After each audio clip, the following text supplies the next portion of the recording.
Prosecution উপস্থিত ছিলেন। তো সেই ক্ষেত্রে আদালত আমাদের কথা শুনেছেন এবং রাষ্ট্রপক্ষের কথাও শুনেছেন এবং আদালত 10,000 টাকা বন্ডে অপু বিশ্বাসকে কেন পুলিশ গ্রেফতার করে ধরে নিয়ে গিয়েছে? তবে কি আচ্ছা রকম ভাবে ফেসে গিয়েছেন জনপ্রিয় অভিনেত্রী? এর পিছনে কি লুকিয়ে আছে অন্য কোনো মাস্টারমাইন্ড? তো গাইস, এই সম্পূর্ণ বিষয়টি আমি আজকে আপনাদের মাঝে একদম ক্লিয়ার করে দেব।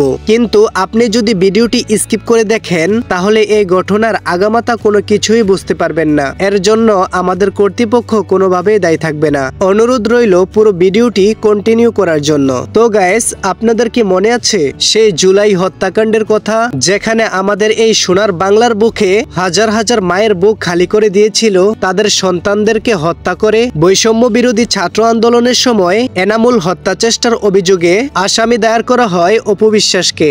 লাল বোরকা, সাদা হিজাব, কালো মাস্ক পরে এইভাবে নিজেকে লুকিয়ে বিজ্ঞ আদালতে প্রবেশ করেন অভিনেত্রী অপু বিশ্বাস।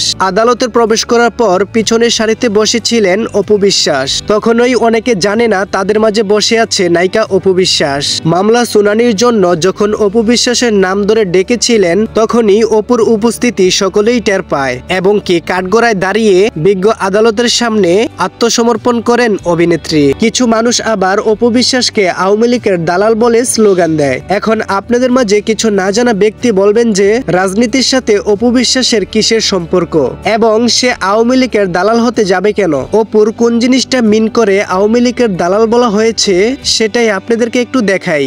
শেখ হাসিনা সরকার বারবার দরকার, এই কারণে শেখ হাসিনার জন্য না, দরকার দেশের জন্য।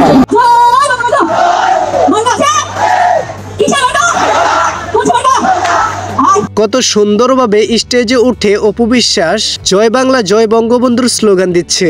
এইগুলা আবার কিছু পাবলিক মাথায় সেভ করে রেখে দিয়েছিলেন। তো গাইস, এখন বুঝতে পারছেন অপু বিশ্বাসকে কেন দালাল বলা হয়েছে? প্রিয় বন্ধুরা, সম্পূর্ণ ভিডিওটি ভালো লেগে থাকলে একটি লাইক দিয়ে চ্যানেলটি সাবস্ক্রাইব করে দিবেন।